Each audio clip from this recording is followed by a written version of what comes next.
പാലക്കാട് വിജയത്തിന് ശേഷം Vadakara MP Shafi Parambil media വണ്ണുമായി ചേരുകയാണ്. വലിയ വിജയത്തിന് ശേഷമാണ് വീണ്ടും പാർലമെൻറ്റ് എത്തിയിരിക്കുന്ന. അഭിനന്ദനങ്ങൾ. Thank you. ഇപ്പോൾ നേരത്തെ തന്നെ ഉയർന്നു കേട്ടിരുന്ന ഒരു കാര്യം ഈ പാലക്കാട് എല്ലാ ശ്രദ്ധയും സംസ്ഥാനത്തിന് മുഴുവൻ മിഷണറി പ്രവർത്തിച്ചതുകൊണ്ടാണോ ഈ ചേലക്കരയിൽ ഇങ്ങനെ ഒരു പരാജയം സംഭവിച്ചത്? അല്ല, അത് റിസോഴ്സസ് ഈക്വലി ഡിസ്ട്രിബ്യൂട്ടഡ് ആയിരുന്നു. ഇപ്പം പിന്നെ ചേലക്കരയിലും ചുമതലയുള്ള നേതൃത്വം ഉണ്ടായിരുന്നു, പാലക്കാടും ചുമതലയുള്ള നേതൃത്വം ഉണ്ടായിരുന്നു, നേതാക്കന്മാരുടെ എല്ലാവരുടെയും പ്രസൻസും ഇടപെടലുകളെല്ലാം അവിടെ ഉണ്ടായിരുന്നു. അപ്പോൾ അതെന്ന് വെച്ചാൽ ഒരു 39,000 വോട്ടിന് പിന്നെ നമ്മൾ നേരത്തെ പരാജയപ്പെട്ടൊരു സീറ്റിനെയാണ് ഈ പറയുന്ന ഭൂരിപക്ഷത്തിലേക്ക് കൊണ്ടുവരാൻ സാധിച്ചത്. അവിടുത്തെ ഒരു മെജോറിറ്റിയുടെ മാർജിൻ ഭയങ്കര വലുതായിരുന്നു. അതിനെ ചുരുക്കിയിട്ട് ഇതുവരെ കൊണ്ടുവരാനായിട്ട് സാധിച്ചു. അതല്ലാതെ പാർട്ടിയും മുന്നണിയും ഇടപെടുന്ന കാര്യത്തിൽ അങ്ങനെ ഒരു ഡിഫറൻസ് മാത്രമല്ല, പിന്നെ സമീപകാല ചേലക്കരയുടെ ചരിത്രത്തിൽ ഇതുപോലൊരു വർക്ക് നടന്നിട്ട് ഉണ്ടായിരുന്നില്ല എന്നുള്ളതും സത്യമായിരുന്നു. അത് വിജയത്തിലേക്ക് എത്തിയില്ലെങ്കിലും വലിയ ചേഞ്ച് എന്ന് വെച്ചാൽ വളരെ വലിയ വ്യത്യാസം 1000-ൻ്റെയോ 10,000-ൻ്റെയോ അല്ല, പിന്നെ 20,000-ൻ്റെ മേലെ വോട്ടിൻ്റെ വ്യത്യാസം പിന്നെ ചേലക്കരയിൽ വരുത്താൻ കഴിഞ്ഞു എന്നുള്ളത് ചെറിയ കാര്യമല്ല. ഇപ്പോൾ ഈ സ്ഥാനാർത്ഥിയെക്കുറിച്ചുകൊണ്ട് പറയുന്നത് കാര്യം എല്ലാവരും ജയിച്ചു കഴിഞ്ഞപ്പോൾ ആലത്തൂരിൽ ആ സ്ഥാനാർത്ഥിയെ UDF സ്ഥാനാർത്ഥിയെ തിരസ്കരിക്കപ്പെട്ട സ്ഥാനാർത്ഥിയാണ് അവരെ തന്നെ അവിടെ നിർത്തിയതാണ്. രമ്യ ഹരിദാസിൻ്റെ ഒരു സ്ഥാനാർത്ഥിത്വം ഇതൊരു പ്രശ്നമായി എന്നൊരു ചർച്ച വരുന്നുണ്ട്. അതിനോടുള്ള ഷാഫി പറമ്പിൽ പിന്നെ ഒരിക്കലും അല്ല. അത് ഇന്നലത്തെ അവിടുത്തെ കമ്മിറ്റികൾ തന്നെ നിശ്ചയിച്ചിട്ടുണ്ടല്ലോ. അവർക്ക് അവിടെ ലഭ്യമായിട്ടുള്ള ഏറ്റവും മികച്ച സ്ഥാനാർത്ഥികളിൽ ഒന്നാണ് രമ്യ ഹരിദാസ് എന്ന കാര്യത്തിന് സംശയം വേണ്ട. രമ്യ ഹരിദാസിൻ്റെ ഒരു കാര്യം പറയുമ്പോൾ ശ്രദ്ധിക്കേണ്ട ഒരു കാര്യം, അവരിങ്ങനെ നമ്മളിങ്ങനെ കംഫർട്ടബിളായിട്ട് ജയിക്കുന്ന സ്ഥലത്ത് പോയിട്ട് സീറ്റ് ജയിച്ച് MP ആയിട്ടുള്ള ഒരാളല്ല. ആലത്തൂരൊക്കെ പൊളിറ്റിക്കലി കേരളത്തിൽ ഒരു സീറ്റ് LDF ജയിക്കുള്ളൂ എന്ന് പറഞ്ഞാൽ അത് ആലത്തൂരായിരിക്കുന്നില്ല എന്നും നമ്മൾ കണക്കാക്കുന്നത്. ഒരു സീറ്റേ കേരളത്തിൽ LDF ജയിക്കുള്ളൂ എന്ന് പറഞ്ഞാൽ അത് കണ്ണൂരായിരിക്കും എന്നല്ല, ആലത്തൂരായിരിക്കും നമ്മൾ കണക്കാക്കുന്നത്. അങ്ങനത്തെ ഒരു സീറ്റിൽ ജയിച്ചതാണ്. ഇപ്പം അവരെ മത്സരിക്കാൻ നിയോഗിച്ച് പറഞ്ഞയച്ച സീറ്റും എങ്ങനത്തെയാണ്? ചേലക്കരയുടെ കഴിഞ്ഞ കുറേ പതിറ്റാണ്ടുകളായിട്ടുള്ള രാഷ്ട്രീയ ചരിത്രം എന്താ? ഞങ്ങളൊക്കെ ജനിച്ചതിൻ്റെ ശേഷമുള്ള രമ്യ ഹരിദാസ് ജനിച്ചതിൻ്റെ ശേഷമുള്ള രാഷ്ട്രീയ ചരിത്രം എന്താ ചേലക്കരയിൽ? അതുപോലത്തെ ഒരു സ്ഥലത്ത് ചെന്നിട്ടല്ല അവർ ഫൈറ്റ് ചെയ്തിട്ട് നിയമസഭാ തെരഞ്ഞെടുപ്പിലും രമ്യ ഹരിദാസ് സ്ഥാനാർത്ഥിയാകുമോ? അല്ല, അടുത്ത നിയമസഭാ തെരഞ്ഞെടുപ്പിൻ്റെ സ്ഥാനാർത്ഥി നിർണ്ണയമൊന്നും ഇപ്പോൾ തുടങ്ങിയിട്ടില്ലല്ലോ.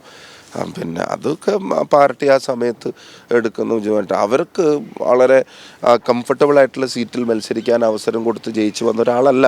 അവർ ഫൈറ്റ് ചെയ്തത് രണ്ടും, ലോക്സഭയാണെങ്കിലും രണ്ടാമത്തെ ലോക്സഭയാണെങ്കിലും ഇപ്പോൾ ചേലക്കരയാണെങ്കിലും ഒക്കെ CPMൻ്റെ ബാസ്റ്റിയനിൽ പോയിട്ടാണ് അവർ ഫൈറ്റ് ചെയ്തിട്ടുള്ളത്. അവിടെയൊക്കെ അവരൊരു ഇമ്പാക്റ്റ് ഉണ്ടാക്കിയിട്ടുമുണ്ട്. ഇടതുപക്ഷം സ്ഥിരമായി പറയുന്നത് ഈ പാലക്കാടായാലും SDPI വോട്ട് വേണ്ട എന്ന് പറഞ്ഞിട്ടില്ല. മാത്രമല്ല വിജയം തുടങ്ങിയപ്പോൾ തന്നെ ഞങ്ങളാണ് ഇതിൻ്റെ അവകാശികൾ എന്ന രീതിയിൽ അവർ പ്രകടനം നടത്തുകയും ചെയ്തിരുന്നു. അല്ല, ആ വിജയത്തിൻ്റെ അവകാശികൾ പാലക്കാട്ടെ ജനങ്ങളാണ്. പാലക്കാട്ടെ മതേതര സമൂഹത്തിനാണ് വിജയം അവകാശപ്പെട്ടിരിക്കുന്നത്. ആ കാര്യത്തിലൊരു സംശയവും വേണ്ട. പിന്നെ അവിടെ വർഗീയമായി ചിന്തിക്കുന്നവരുടെ വോട്ട് വേണ്ട, പിന്നെ സമൂഹത്തിൽ ചേരിതിരിവ് ആഗ്രഹിക്കുന്നവരുടെ വോട്ട് വേണ്ട, മതേതര വോട്ടുകൾ കൊണ്ട് ഈ തെരഞ്ഞെടുപ്പ് ജയിക്കാൻ കഴിയുമെന്ന് അടിയുറച്ച് പറഞ്ഞത് UDFൻ്റെ സ്ഥാനാർത്ഥി തന്നെയാണ്. ഇനിയിപ്പോൾ ഈ ഇടതുപക്ഷം ഉന്നയിക്കുന്ന ആരോപണം ഇപ്പോൾ തെരഞ്ഞെടുപ്പ് റിസൾട്ട് വന്ന ശേഷമല്ലേ. അന്ന് രാവിലെ വോട്ടെണ്ണാൻ പോകുമ്പോൾ പോലും പറഞ്ഞിരുന്നത് എന്താ? 70,000, മറ്റേ 65,000, പിന്നെ 5,000, 12,000, 15,000 ഭൂരിപക്ഷം എല്ലാം പ്രവചിച്ച് നമ്മൾ 3-ാം സ്ഥാനത്താണ് BJPയും CPM കൂടെ ഒരുമിച്ച് നിന്ന് പ്രവചിച്ചൊരു തെരഞ്ഞെടുപ്പിൽ ജനത്തിൻ്റെ വിധിയെഴുത്ത് മറിച്ചാകുമ്പോൾ അത് അംഗീകരിക്കണ്ടേ? ഞാൻ ചോദിക്കുന്നത്, മൂത്താന്തറയിലും വടക്കന്തറയിലും വോട്ട് കൂടുന്നത് ഏത് സംഘടനയുടെ സാന്നിധ്യം ഉള്ളതുകൊണ്ടാണ്? BJPയുടെ അത്രയും വലിയ കോട്ടകളിൽ പോലും ഞങ്ങളുടെ വോട്ട് ഷെയർ വർദ്ധിക്കുന്നത് എങ്ങനെ? ഓരോ ബൂത്തിലും 10, 50, 60 വോട്ട് വെച്ച് അതുപോലത്തെ സ്ഥലങ്ങളിൽ പോലും വർദ്ധിക്കുന്നത്.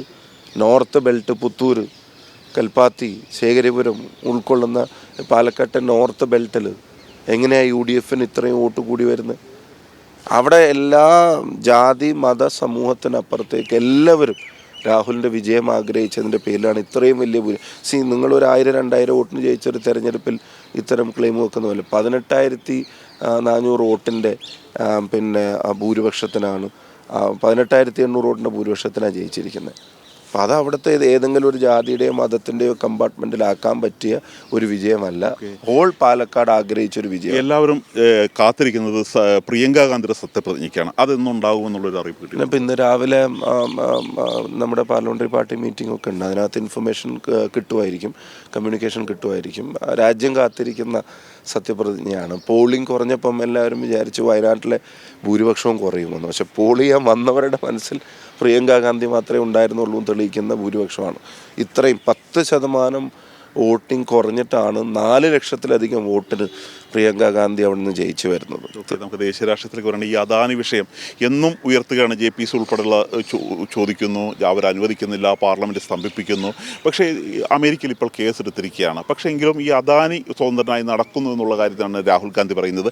ഇതൊരു ലോജിക്കൽ കൺക്ലൂഷനിലേക്ക് പ്രതിപക്ഷത്തിന് പാർലമെൻറ്റിൽ എത്തിക്കാൻ കഴിയുമെന്നൊരു വിശ്വാസമുണ്ടോ? അല്ല, അത് ഭരണകൂടത്തിൻ്റെ ഇൻട്രസ്റ്റ് അല്ലേ. കൺക്ലൂഷൻ എന്നുള്ളത് last end of the decision എടുക്കേണ്ടത് ഭരണകൂടമാണ്.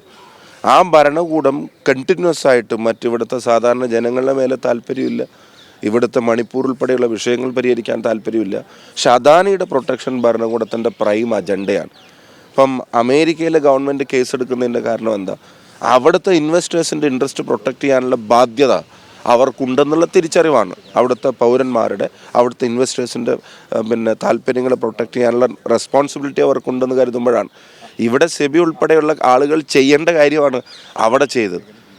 അപ്പോൾ ഇവിടെ നിയമത്തിൻ്റെ എല്ലാ പരിധിയും കടന്ന് അദാനിയെ ചേർത്ത് പിടിച്ച് സംരക്ഷിക്കുക. അപ്പം ഞങ്ങളുടെ മുന്നിലുള്ള മാർഗം എന്താ? ഞങ്ങളുടെ മുന്നിലുള്ള മാർഗം ഭരണകൂടത്തിൻ്റെ മുമ്പിൽ നിരന്തരം ഈ വിഷയം ഉന്നയിക്കുക, ജനങ്ങളുടെ ഇടയിലേക്ക് ഈ വിഷയത്തെ കൊണ്ടുവരിക.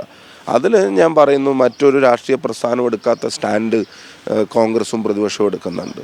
പലപ്പോഴും ആർജവത്തോടെ, ഇപ്പം അദാനിയുടെയൊക്കെ പേര് പറഞ്ഞ് ക്രിട്ടിസൈസ് ചെയ്യാൻ ആർജവമുള്ള ഏത് രാഷ്ട്രീയ നേതാവാണ് ഇന്ത്യ മഹാരാജ്യത്ത് രാഹുൽ ഗാന്ധി അല്ലാതെ മറ്റു രണ്ട് കാര്യങ്ങൾ ചോദിച്ചോട്ടെ. ഇപ്പോൾ ഈ ആരാധനാലയ സംരക്ഷണ നിയമം നരസിംഹറാവു സർക്കാരിൻ്റെ കാലത്ത് കൊണ്ടുവന്നു. 1947 ശേഷമുള്ള ഏത് സ്ഥിതിയിലാണോ ആരാധനാലയങ്ങൾ തുടരുന്നത് അങ്ങനെ തന്നെ തുടരട്ടെ. പക്ഷേ അതിൽ നിന്നുള്ളൊരു വ്യത്യസ്തമായ ഒരു വിധി ഉണ്ടായതിനെ തുടർന്നാണ് ഈ സാമ്പാലടക്കം സർവേ നടത്തുന്നു, ആൾക്കാർ വെടിയേറ്റ് മരിക്കുന്നു. ഇപ്പോൾ ഇദ്ദേഹം സമാജ്വാദി പാർട്ടി അഖിലേഷ് യാദവ് പറയുന്നത് ഇതിൽ സുപ്രീം കോടതിയുടെ നേതൃത്വത്തിൽ ഒരു അന്വേഷണം ഈ വെടിവെപ്പിലൊക്കെ വേണമെന്നാണ്. ഈ വിഷയത്തിലൊക്കെ അവരൊന്ന് ഉന്നയിക്കുമെന്നാണ് പറഞ്ഞിരിക്കുന്നത്. നിങ്ങൾ സപ്പോർട്ട് കൊടുക്കുമോ? ഇതെങ്ങനെയായിരിക്കും ഇത് നേരിടാൻ പോകുന്നത്? അല്ല, ഈ സമൂഹത്തിൽ ഇങ്ങനെ വിഭാഗീയത ഉണ്ടാക്കാനുള്ള അജണ്ടകളെ ബോധപൂർവം പ്ലേസ് ചെയ്യാൻ, മറ്റെല്ലാ ജനങ്ങളുടെ പ്രശ്നങ്ങളും ജനങ്ങളെ ബാധിക്കുന്ന ഇഷ്യൂസും മറന്നു പോകണമെങ്കിലും അല്ലെങ്കിൽ അത് മറക്കപ്പെടണമെങ്കിൽ ഇത്തരത്തിലുള്ള ഇഷ്യൂസിന് പുറത്ത് കൊണ്ടുവരണമെന്ന് ആരൊക്കെ ആഗ്രഹിക്കുക. അതിന് ഭരണകൂടം സ്പോൺസർ ചെയ്യാൻ ഒന്നിന് പുറകെ ഒന്നായി നിരന്തരം ഇഷ്യൂസ് ഉണ്ടാക്കി അതിൻ്റെ പേരിൽ ചേരിതിരിവുകൾ, അതിലാണ് BJP അവരുടെ പൊളിറ്റിക്കൽ ഫ്യൂച്ചറിന് ഇൻവെസ്റ്റ് ചെയ്യുന്നത് പോലും. തീർച്ചയായിട്ടും വഖഫ് ബില്ല്, ഭേദഗതി ബില്ലുമൊക്കെ വരുന്നതിൻ്റെ അടിസ്ഥാനത്തിലാണ്. അല്ല, അത് ഭേദഗതിയോട് ആർക്കും അനിവാര്യമായ ഭേദഗതികളോടുള്ള എതിർപ്പല്ല. പക്ഷെ അത് എന്തിനു വേണ്ടി കൊണ്ടുവരുന്നു എന്നുള്ളതാണ്, അതെന്തിനു വേണ്ടി ഉപയോഗിക്കുന്നു എന്നുള്ളതാണ്. ഇപ്പോൾ കേരളത്തിൽ തന്നെ ആലോചിക്കുക, മുനമ്പം ഇഷ്യൂ എങ്ങനെയാണ് BJP ഉപയോഗിക്കാൻ ശ്രമിക്കുന്നത്? അതിന് CPM കൊടുക്കുന്ന പിന്തുണ എന്താ? അവിടെ UDFും ലീഗും കോൺഗ്രസും ഉൾപ്പെടെയുള്ള മുഴുവൻ സംഘടനകളും പറയുന്നത് എന്താ? ഒരാളെപ്പോലും അവിടുന്ന് കുടിയൊഴിപ്പിക്കരുതെന്നുള്ളതാണ് സ്റ്റാൻഡ്. സംസ്ഥാന സർക്കാർ ഒരു ഇനിഷ്യേറ്റീവ് എടുത്ത പ്രശ്നം രമ്യമായി പരിഹരിക്കണമെന്നുള്ളതാണ്. പക്ഷെ അതിനെ ലോങ് പെൻഡിങ് ആക്കുന്നതിൻ്റെ പിന്നിലെ വികാരം എന്താ? അതിനെ ഉപയോഗപ്പെടുത്താൻ BJPക്ക് അവസരം ഉണ്ടാക്കാൻ അവർ ശ്രമിക്കുക. അതിന് ഒരു ഗവൺമെൻറ്, അവിടുത്തെ ഭരണകൂടം അതിനകത്തൊരു സാക്ഷിയായിട്ട്, മൂകസാക്ഷിയായിട്ട് നോക്കി നിൽക്കുക. അവസാനമായ ഒരു കാര്യം ചോദിച്ചോട്ടെ. ഈ മണിപ്പൂർ വിഷയം നിന്ന് കത്തുകയാണ് ഇപ്പോഴും. ഇപ്പോൾ ബിരേൻ സിംഗിനെ ഒന്ന് മാറ്റണമെന്ന് BJP MLA ആവശ്യപ്പെട്ടിട്ട് പോലും നടക്കുന്നില്ല. ഈ വിഷയത്തിൽ എങ്ങനെയായിരിക്കും ഒരു നേരത്തെ ചോദിച്ചതുപോലെ തന്നെ നമുക്കൊരു അമിക്കബിൾ സൊല്യൂഷനോ അല്ലെങ്കിൽ ഏതെങ്കിലും തരത്തിലുള്ള ഒരു ലോജിക്കൽ കൺക്ലൂഷനിലേക്ക് ഇത്രയും വലിയ വിഷയത്തെ പാർലമെൻറ്റിൽ കൊണ്ട് എത്തിക്കാൻ കഴിയും? ഒന്ന്, ആ വിഷയം തീരണമെന്ന് ഇവിടുത്തെ ഭരണകൂടം ആഗ്രഹിക്കണം. ആ തീ ആളി കത്തുമ്പോൾ അത് കെടണമെന്ന് ആഗ്രഹിക്കേണ്ടവരാണ് ഭരണകൂടം. പക്ഷെ അവർ തീ കത്തുന്നത് നോക്കി നിന്ന് ആസ്വദിക്കുക, അത് പരമാവധി കത്തിക്കോട്ടെ എന്ന് വിചാരിക്കുക. മുഖ്യമന്ത്രിയുടെയും രാജ്യത്തിൻ്റെ ആഭ്യന്തരമന്ത്രിയുടെയൊക്കെ സ്റ്റാൻഡിനെ സംബന്ധിച്ചുള്ള കാര്യങ്ങൾ ഇപ്പോൾ അവിടെ വെളിപ്പെട്ടുകൊണ്ടിരിക്കുകയല്ലേ. ഇതേവരെ ഈ രാജ്യത്തിൻ്റെ പ്രധാനമന്ത്രി ഒരു സ്റ്റേറ്റിൽ, ഇന്ത്യയുടെ അനിവാര്യമായ അഭിവാജ്യമായിട്ടുള്ള ഒരു സ്റ്റേറ്റിൽ ഇത്ര കണ്ടിന്യൂസ് ആയിട്ട് ഇത്രയും വലിയ പീരീഡ് ഓഫ് സമയത്ത് ഇങ്ങനെ പ്രശ്നങ്ങളുണ്ടാകുമ്പോൾ ഈ രാജ്യത്തിൻ്റെ പ്രധാനമന്ത്രി അവിടുത്തെ സമൂഹങ്ങളെ ഒന്ന് ഒരുമിച്ചിരുത്തി വിശ്വാസത്തിലെടുത്ത് പ്രശ്നപരിഹാരത്തിന് അവിടെ ഒന്ന് കാലുകുത്താൻ പോലും താല്പര്യം കാണിക്കാത്ത തരത്തിൽ അവരാ തീ കത്തണമെന്ന് ആഗ്രഹിക്കുന്നതല്ലേ ഭരണകൂടം. ഇതിനൊക്കെ താങ്കൾ നേരത്തെ സൂചിപ്പിച്ച ഉൾപ്പെടെയുള്ള വിഷയങ്ങൾക്ക് ലോജിക്കൽ കൺക്ലൂഷൻ ഉണ്ടാവണമെങ്കിൽ അതിന് ഗവൺമെൻറ്റിന് അതിനൊരു മനസ്സ് വേണം, വിഷയങ്ങൾ അവസാനിപ്പിക്കണമെന്നുള്ളത്. ആ മനസ്സിവിടെ കാണുന്നില്ല. ഞങ്ങൾ എന്തായാലും ആ സമൂഹങ്ങളെ വിശ്വാസത്തിലെടുത്തിട്ട് പ്രശ്നം പരിഹരിക്കണമെന്നുള്ള സ്റ്റാൻഡിൽ ഉറച്ചു നിൽക്കും. സർക്കാരിൻ്റെ ഈ ശ്രമങ്ങളെ, ഇതാളി കത്തിക്കാനുള്ള ശ്രമങ്ങളുടെ ഭാഗമായി സർക്കാർ മാറുന്നതിനെതിരെയുള്ള പ്രതിഷേധങ്ങളും ഞങ്ങൾ ഉയർത്തും.